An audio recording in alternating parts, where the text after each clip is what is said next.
Al gobierno no se llega a aprender ni a estudiar, se llega a dar examen, y examen exigente desde el primer segundo. En Exitosa se busca presidente. Al comienzo del programa del día de hoy yo trataba de explicar un poco lo que está pasando hoy en el Perú. La gente está muy descontenta, los índices de aprobación de la presidenta y del Congreso son pues los peores de la historia republicana reciente, y sin embargo siguen ahí. Y nos han perdido el respeto a los medios, a la población, a sus propios técnicos, como decía. Y había 3 factores, decía yo, 3 razones porque las cosas continúan así. La primera no es que la gente esté ahuevada, la gente tiene miedo al balazo. Y es absolutamente normal. Han matado 49 personas, encima las han acusado de terroristas. En segundo lugar, porque la gente está agobiada por la crisis económica. La gente está chambeando para comer. Eso es la realidad. Está tan ocupada en chambear. ¿Qué va a salir a protestar? Sale a protestar el lunes y no comes el martes. Pero lo tercero es porque no hay en quién creer. Porque cuando hay en quién creer, la gente está dispuesta a hacer todos los sacrificios. Y aquí es donde le traslado la pregunta a Jorge Nieto Montesinos, precandidato a la presidenta por el Partido del Buen Gobierno. Bienvenido, Jorge. Gracias, Nicolás. Las 3 razones que das, las 2 primeras son consistentes. Yo diría la segunda más que la primera. La gente tiene temor, sí, pero sobre todo está en el día a día. La situación económica es muy mala, aunque el ministro de Agricultura diga que en el Perú no se padece hambre. La situación es muy mala para mucha gente y por tanto la preocupación principal es darle de comer a la familia, a los hijos, tener la casa funcionando, ¿no? Eso hace que la gente se distancie de las movilizaciones, no del enojo, no del repudio, pero sí de las movilizaciones. Tú sabes bien que en sociología de los movimientos sociales, los movimientos empiezan consistentemente cuando el ciclo económico va de subida, porque hay cierta tranquilidad y al mismo tiempo viene una expansión y la gente quiere más de esa expansión. Hoy día no estamos allí, al contrario, nuestro crecimiento está tembleque, es mejor la situación que hace unos 2 o 3 años, pero no estamos bien y eso se expresa en la movilización. En cuanto al tercer punto, yo me he preguntado eso, y yo lo que observo más bien es que en los últimos 20 años, poco más incluso, en el mundo, no solo en el Perú, en el mundo, la gente se moviliza cuando le da la gana. Hoy día tenemos este aparatito y hay una convocatoria horizontal cuando la gente tiene motivos de agravio y condiciones para movilizarse. Tú dices con el celular, con la posibilidad de comunicación que te dan las redes sociales. ¿Qué necesitaron los jóvenes que se le llamaban los pulpines para movilizarse contra esa ley que los afectaba? ¿Qué necesitaron los muchachos, chicas, cuando impugnaron lo que llamaron la repartija en el Congreso? ¿Quién convocó a los jóvenes que en Barcelona, yo lo vi, estaba dando conferencias en ese momento en la Universidad de Cataluña, en la Politécnica de Barcelona? ¿Quién convocó a los jóvenes que sacaron 1 millón de personas a las calles para protestar contra la mentira del derechista Aznar? ¿Quién? Se convocaron ellos mismos. ¿Quién lideró a los jóvenes en Francia, a los chalecos amarillos, a los que se movilizaron en Hong Kong, en Dinamarca, en Colombia, en Chile? En Chile, que fue, yo me acuerdo de eso porque fue dramático, el presidente diciendo que Chile era una isla, era un oasis, y a los 3 días Chile estaba reventando y los dirigentes de los partidos en el Congreso se miraban unos a otros a ver si alguien tenía una explicación, porque ningún partido, ninguno podía atribuirse la representación de ese movimiento que paralizó Chile días de días. Lo que tenemos hoy día es que las innovaciones tecnológicas y señaladamente este aparatito han producido una fisura, un quiebre en la representación. Antes el político llegaba a un pueblo, se paraba en la plaza pública y tenía garantizada una audiencia. ¿Por qué? Porque él llevaba la noticia. Él contaba lo que estaba pasando no solamente en el mundo, sino en la capital, en otros lugares. Hoy día, cuando uno llega a una región, la gente sabe absolutamente todo lo que está pasando en cualquier parte del mundo. Están conectados y comunicados. Por tanto, lo que tenemos que hacer es darle sentido a ese conjunto, a ese cúmulo de superinformaciones que tienen ya en la cabeza y que permita que la gente organice su vida de mejor manera. De modo que tenemos un tema profundo. Las últimas movilizaciones en el mundo no han sido convocadas sino por la propia gente. Y ha surgido a nivel mundial, Nicolás, las cosas, a veces miramos las cosas pero no observamos, no sacamos las conclusiones. La única líder que ha surgido en los últimos 20, 25 años en el mundo como representante de un movimiento es la chica sueca, autista, que además no surge de una movilización, surge de las aguas, de una travesía organizada por empresas verdes que quieren colocarla como interlocutora en las reuniones de las Naciones Unidas a esta muchacha con el discurso que ellos construyen. De modo que miremos las cosas como son. Pero ¿cómo salimos de punto? En estos días, por un tema de salud, estuve fuera de circulación, leí varias cosas, aproveché mientras se podía y leí un libro realmente, me parece excepcional, de Marina Zuloaga, una investigadora del Instituto de Estudios Peruanos, española, pero que sabe más del Perú que cualquiera de nosotros, que es un estudio sobre lo que ocurrió en la independencia del Perú. Y tú descubres al leer las páginas de Marina Zuloaga, y de pronto dices, esto es el Perú de hoy. Escúchame, minería informal había 200 años, problemas con las comunidades había hace 200 años, falta de una clase política dirigente había hace 200 años, de un país que no tenía un horizonte claro, eso ocurría hace 200 años. O sea, han pasado más de 200 años, estamos con la agenda pendiente todavía. ¿Cómo hacemos para salir de ahí? Yo leí hace poco otro libro de Heraclio Bonilla, aquel que escribió para el año 74, 75, el sesquicentenario, y cuando uno mira ese libro sobre la guerra con Chile, claro, en su momento cuando leí muy joven, pues yo me fijé en algunas cosas, pero hoy día me fijé en otras que tienen que ver con lo que tú mencionas. ¿Cuál es el retrato moral que surge del texto? Y no hemos cambiado mucho. Hay transformaciones sin duda. Si uno mira el Congreso de hoy y mira el Congreso de hace 100 años, los grandes apellidos se acabaron en el Congreso. Hoy día efectivamente es mucho más representativo de lo que somos, aunque no nos guste, pero es más representativo de lo que somos. Hablas de minería ilegal, tienen su bacán en el Congreso. Y ahí está, pues son un fenómeno y son una multitud dedicada a ese asunto. ¿Cómo lo resolvemos? Yo creo que no hay más manera en el país que cambiando de élite y construyéndola desde el gobierno una élite. Yo siempre me he puesto en la cabeza para este problema el fenómeno de la Revolución Mexicana. 1910, revolución, llega a Calles, Obregón, Cárdenas, y se encuentran con un país dividido en 2.000 o 3.000 bandas armadas en todo el país que ha hecho la revolución. ¿Y cuál es la magia política de Calles? Desde el gobierno, y esto es muy importante, desde el gobierno desarma y unifica. Desarma esas bandas armadas en todo el país y luego las constituye como el Partido de la Revolución Mexicana. ¿Pero por qué te digo desde el gobierno? Porque tú me vas a entender, Nicolás. Desde la sociedad no fluye cohesión. El país se iba organizando como una sociedad industrial hasta 1978-80. De ahí en adelante lo que hay es el retroceso de ese proyecto, el fracaso de ese proyecto y la aparición de eso que aparecía como el ejército industrial de reserva, que eran lo que hoy día llamamos la informalidad, los emprendedores, que son el 80% del país y que cada quien tiene su estrategia. Son millones de estrategias individuales que no reclaman de lo colectivo. De la sociedad no fluye la cohesión. Claro, pero la pregunta, ¿sabes qué? Una de las preguntas con las que yo regresé después de estas casi 3 semanas es si lo que hay que hacer en el Perú se puede hacer en democracia. O sea, puede ser crudo, puede sonar duro, y mi primera conclusión es que esto que tenemos, democracia no es, pues. Como dicen los mexicanos, tu país en el que has vivido tu año, no mames, güeyes. Bueno. ¿Qué democracia es esta? Bueno. O sea, pero a lo que voy es, ¿qué es lo que tendría que ocurrir? Que la gente indignada, que quiere que las cosas cambien, que está, ¿no es cierto?, dándole aforro cada día por sostener a sus familias y por mover la economía, elija a un líder que desde el poder transforme la sociedad peruana. O sea, eso es lo que no queda. Lo vengo diciendo hace rato, Nicolás. Lo vengo diciendo hace rato. Si queremos resolver las cosas en democracia, marco el condicional. Si queremos resolver la cosa en democracia, tenemos no solamente que elegir un liderazgo y un gobierno que tenga visión y rumbo, sino tenemos que darle la mayoría del Congreso en la primera vuelta. Escúchame, tenemos que darle la mayoría del Congreso en la primera vuelta. ¿Por qué?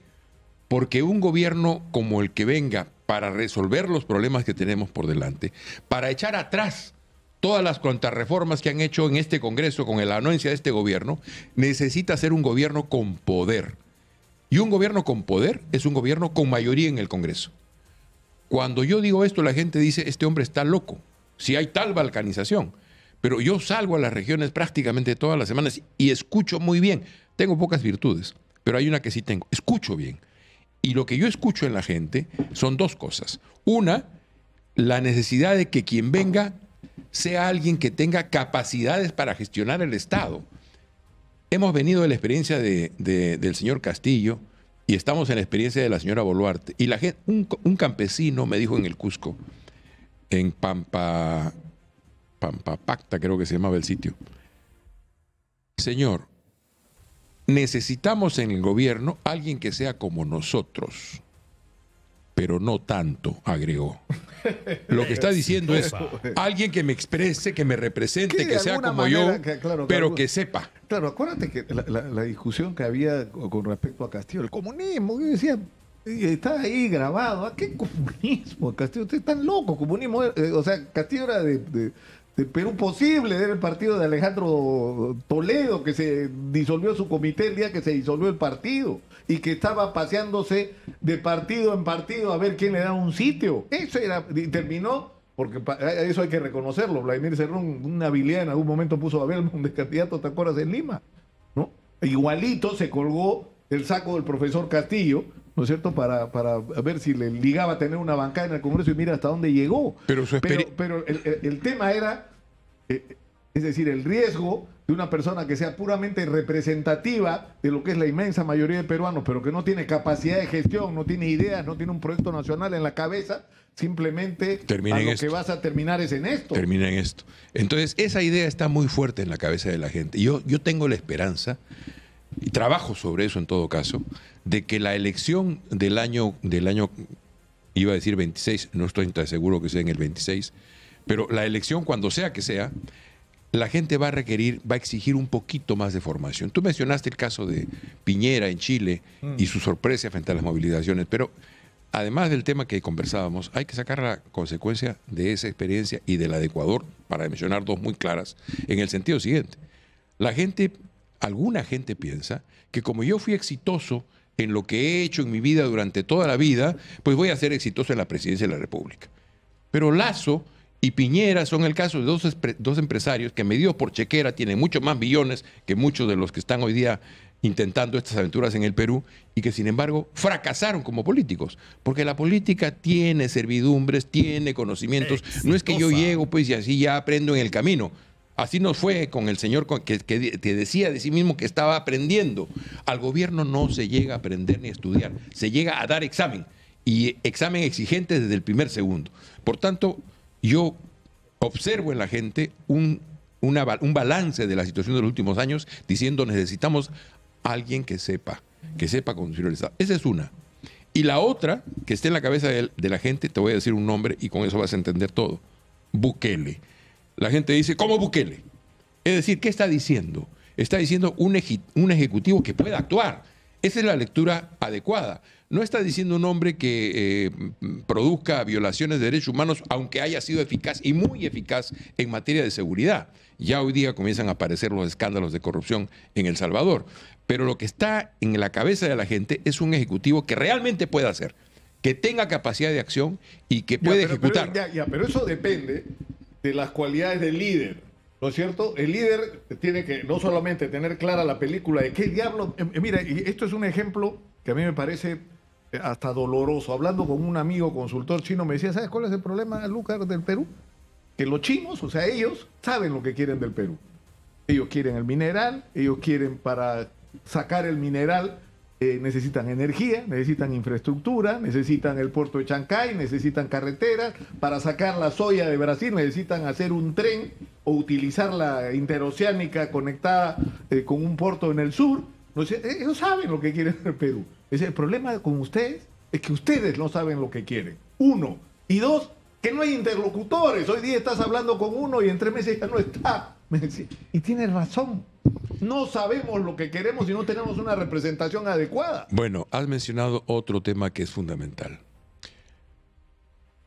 El puerto de Chancay, que Exitosa. es la invención de un peruano, no hay que olvidarlo.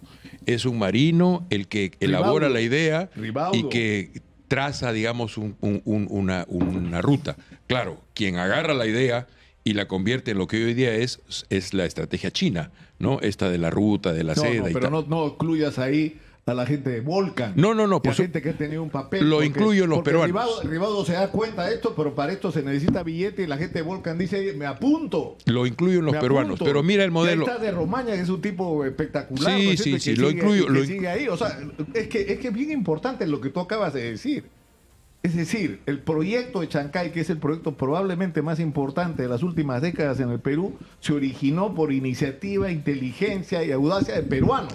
El problema es que necesitaba billete y a Volcan no le alcanzaban y por eso salieron a buscar al mundo dinero y los chinos dijeron, esta es la nuestra, acá entramos. Bueno. Esto es lo que necesitamos. Y eso es lo que debería hacer el Estado y un gobierno con iniciativa. Fíjate, Nicolás, nosotros estamos en la podredumbre de un Congreso y de un gobierno que están haciendo las cosas muy mal.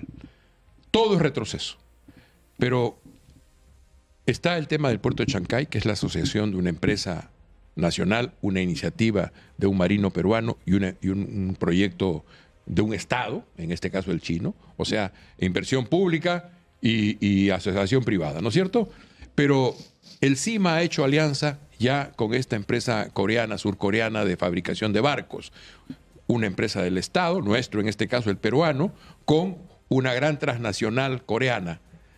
Hace poco se ha anunciado que la mayor empresa fabricante del mundo de cemento ha hecho alianza con un grupo peruano para aposentar aquí una enorme inversión que sea la que construya, la que elabore este elemento para toda la región. Una Exitosa. empresa transnacional asociada con un grupo peruano. Las formas de asociación son muy distintas, pero ¿qué está ocurriendo? El mundo está mirando lo que nosotros no estamos viendo. ¿Qué está viendo el mundo? Nuestra ubicación geográfica y las condiciones que nos da nuestra ubicación geográfica. Hace poco, Ruiz de Somocurcio, al que debes conocer, el Ha urbanista, estado sentado acá. bueno, lo conoces entonces muy bien, Infinidad de veces. y un es amigo. hombre inteligente, ¿no? Acaba de advertir que si nosotros no reparamos en lo que significa el impacto de esa pieza portuaria en Chancay y la necesidad de adecuar, de acondicionar la geografía, el terreno para esa pieza, dentro de 3, 4 años vamos a tener un gran problema. Quienes se han dado cuenta más rápido que nadie, además de los inversionistas internacionales, son los delincuentes. Por supuesto. Que hoy día ya están tomando y han tomado zonas enteras de tierras en esa región para poder hacer negocio y están hasta ubicando dónde van a funcionar sus hoteles, sus burdeles y todo. No, está. Yo te puedo dar fe porque he hablado con gente que lamentablemente no quiere salir a contar lo que le ha pasado. Ha habido gente que ha sido hasta asesinada ya por los extorsionadores que se están aposentando ahí porque saben el billete que va a haber. Y los narcos. Y los narcos que van a mudarse de Ecuador a Chancay es lo que pretenden. Porque el Y eso es lo que puerto, deberíamos estar trabajando porque ahora. el puerto, Nicolás, es una forma de salida, esta vez al mundo de la Mira, droga. Pero regresemos. Entonces, volvamos al punto inicial. ¿Qué necesitamos? Necesitamos un buen gobierno. Necesitamos un gobierno que tenga visión sobre estos problemas, que mire cuál es la ubicación del Perú en el mundo, que valore lo que hoy día tenemos. Fíjate, Nicolás, si nosotros hacemos lo que tenemos que hacer, vamos a tardarnos quizás 3, 4, 5 décadas más, pero vamos a llegar a ser la economía número 25 del mundo. Si nosotros hacemos lo que tenemos que hacer, vamos a acelerar eso. Lo vamos a lograr al 2050. La economía 25 del mundo, país moderno y desarrollado. Pero para eso tenemos que hacer lo que tenemos que hacer. Pero tú dices, en este contexto lo que necesitas es un liderazgo fuerte que te permita ganar una elección que no solamente signifique ganar la primera, no, ganar en primera vuelta y tener mayoría en el Congreso. Ya, pero ¿eso qué supone? Que las cualidades de ese líder no solamente incluyan la capacidad de gestión en una situación sobre todo tan compleja como la que tenemos. O sea, tenemos muchísimas oportunidades, pero tenemos un Estado ineficiente, corrupto, tenemos prácticas que se han ¿no? instalado en la sociedad por décadas, yo diría casi en algunos casos por siglos. Pero eso que supone además, por lo tanto, un líder que sea honesto, que no conciba la política como la conciben la mayor parte de los políticos actuales, que ahora con Manuel Rosas hablamos del tema, así como hay gente que se junta para hacer una banda de secuestradores, hay gente que se junta para hacer una banda de políticos, para robarse el presupuesto de la República, ¿no es cierto? No para extorsionar a los individuos. Bueno, es lo que tenemos hoy en el Congreso. Por supuesto, entonces, necesitas que tenga capacidad de gestión, uno. En segundo lugar, que sea decente, pero en tercer lugar, o sea, tienes que manejar un aparato del Estado que funcione, que va a tener que ser sometido a una gran reforma, pero necesita un equipo numeroso de gente. ¿Cuánta gente necesita? El equipo... que se pongan en acción al día siguiente que se toma el gobierno. El equipo hay que construirlo desde ahora, Nicolás, pero el equipo también se construye desde el gobierno. Yo en eso soy seguidor de Bedoya Reyes. Los técnicos se alquilan. Hay que decirlo con toda claridad. El Perú tiene capacidades y tiene que unirlas. Ningún partido, ningún sector, ya no solamente partido, ningún sector del país, ni siquiera la izquierda, derecha, centro, ninguno tiene por sí solo las capacidades para hacer del Perú un país moderno y desarrollado. Tenemos que unir las capacidades que están en todos los sectores, allí donde haya conocimiento que sea útil para construir ese Perú moderno y desarrollado, hay que tomarlo. Ah, pero es que el señor es de derecha, no me importa. Oiga, pero mire, es que es muy izquierdista, no me importa. Lo que me importa es que tiene un conocimiento que puede servir a un plan y a un proyecto de desarrollo nacional. Creo que estamos en condiciones de hacerlo. Y en cuanto al Estado, Nicolás, ¿por qué este Estado corrupto, ineficiente, lento, moroso, funcionó cuando el niño costero en el verano del 2017? Perdón que lo diga. Ahí te estás poniendo tú ¿no? Desmiénteme. Una sola fuerza. Desmiénteme y corrígeme. Pero ¿por qué ese Estado ineficiente, lento, moroso, sí funcionó en la emergencia del niño costero? Hay una sola explicación, perdón que lo diga yo: liderazgo. No hay otra. Estás hablando de ti mismo. Liderazgo. Tengo que decirlo, pues, porque ahí está la experiencia, que me desmientan. Nadie que necesitara ayuda en todo el territorio nacional dejó de recibirla. Nadie. Actuamos rápido y actuamos bien. Y unimos a todo el país. Ahí estaba la señora Keiko Fujimori llevando ayuda a sus partidarios en el Trujillo, con el apoyo de las Fuerzas Armadas, sin motivo de pleito ni de nada, y poniendo sus banderitas allá en Trujillo, no en el avión, no en el descargue con los soldados, pero allá en Trujillo, cuando estaba con sus partidarios. Ahí estaba Velázquez Quesquén del APRA con su estrella en Lambayeque, con el desarrollo de capacidades de las Fuerzas Armadas. Y estaban todos los ministerios actuando, todos los ministerios y la sociedad. Yo tuve que hacer una reunión en noviembre de ese año para agradecer a más de 250 empresas que habían participado de modo espontáneo, voluntario y magníficamente para apoyar y dar ayuda humanitaria para quienes estaban en ese momento agraviados por el niño costero. De modo que el tema del liderazgo, Nicolás, es fundamental. La política es algo que cuando no se tiene, no se nota. Hay crisis, decadencia, deterioro, como hoy día. Pero cuando el liderazgo existe, galvaniza. Claro, tú lo que nos estás diciendo es la salida a esta situación, que es un entrampamiento, es decir, no sé, me cuesta a veces definirlo, ¿no es cierto? Nunca hemos tenido tan grandes oportunidades como las que tenemos ahora, porque se ha juntado todo. O sea, podemos ser una potencia minera como ya lo somos, podemos ser una potencia industrial en algún nivel, ¿no es cierto?, de agregarle valor a nuestra exportación minera. Somos ya una potencia y podemos ser 10 veces más lo que somos en agroexportación. Podemos generar en la sierra los superalimentos que invadan el mundo. Podemos convertir la Amazonía, respetando el medio ambiente, en la generadora de la materia prima para la producción de cosmética y medicina natural. Podemos multiplicar nuestra capacidad pesquera, podemos ser un destino turístico de los 20 o 10 más importantes. Por Dios, Jorge, te das cuenta de todo lo que tenemos. ¿De qué depende eso? De un liderazgo que tú dices tiene que ser fuerte. No hay tiene otra. que tener mayoría en el Congreso. Y ese liderazgo, tú dices soy yo. Tú dices que ese eres tú. En este momento no hay otra salida, Nicolás. Yo digo que soy yo. Yo quiero gobernar el Perú. Y he estado trabajando, me conoces, varios años en el último tiempo para construir un partido. Yo no he venido con una chequera grandota a comprar un partido político. Yo no he venido a tener un amigo en el Jurado Nacional de Elecciones que me facilite el trabajo para tener un partido político.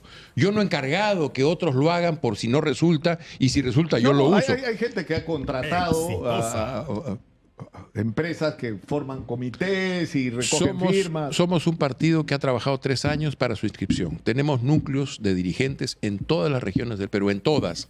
Y por supuesto tenemos que desarrollar. Tú lo que dices, no soy, o sea, tú no eres de los que dicen, si la gente lo pide, lo voy a pensar. No, no. Yo lo he dicho desde el comienzo. Y por supuesto tengo que pasar por el trance de convencer a mi partido de que debo ser su candidato. Tendrá que haber un evento interno. Hemos trabajado muchos en esto. Hay muchos hombres y muchas mujeres. Yo pensé que íbamos a conversar de estas cosas. Tenemos un ideario político. Nosotros no llegamos a la política porque se nos ocurre, porque me iluminó un día el cielo. Jorge, tenemos que ir a la pausa, son 9:27, por Dios, me he pasado. Regresamos inmediatamente, estamos en Exitosa, 95.5 en la FM en Lima, Canal 34 Movistar. Regresamos con Jorge Nieto. Estamos en Exitosa, la voz que integra el Perú, 95.5 de la FM en Lima, Canal 34 de Movistar. Soy Nicolás Lúcar, esto es Hablemos Claro. Estamos en nuestra secuencia Se Busca Presidente y está con nosotros Jorge Nieto del Partido del Buen Gobierno, que debo decirlo, es uno de los pocos que se ha sentado acá a decir abiertamente, sí señor, yo quiero ser presidente de la República, es lo que tú has dicho. Bueno, es que no tengo nada que esconder. Yo, como tú sabes, Nicolás, llevo en la política pues más o menos 50 años, desde muy niño.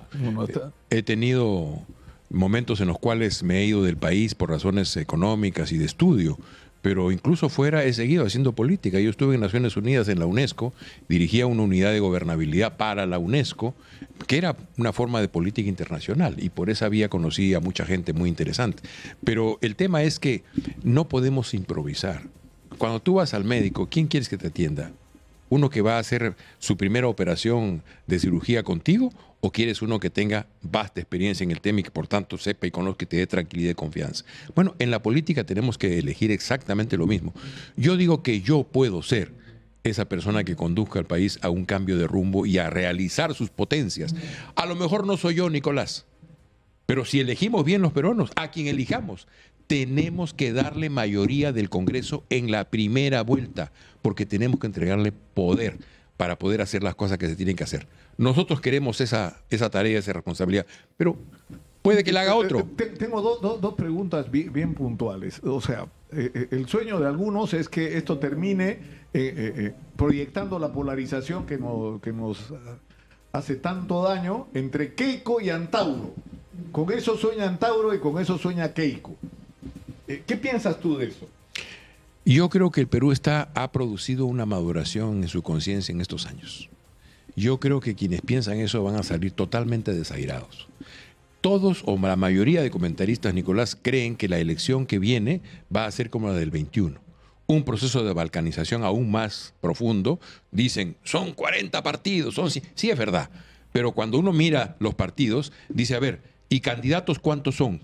¿Candidatos viables cuántos hay? ¿8? ¿10? Ya eso acota. Pero en segundo lugar, la gente sí está pensando más exigentemente en quién va a ser la persona a la que elija. Exitosa. Y por tanto, la gente va a comenzar a razonar sobre eso. Hoy no, porque las elecciones para la gente están sideralmente lejos. Pero cuando ya entre en el momento electoral, van a entrar en esa dirección. Esa polarización, Nicolás, le hace al Perú mucho daño.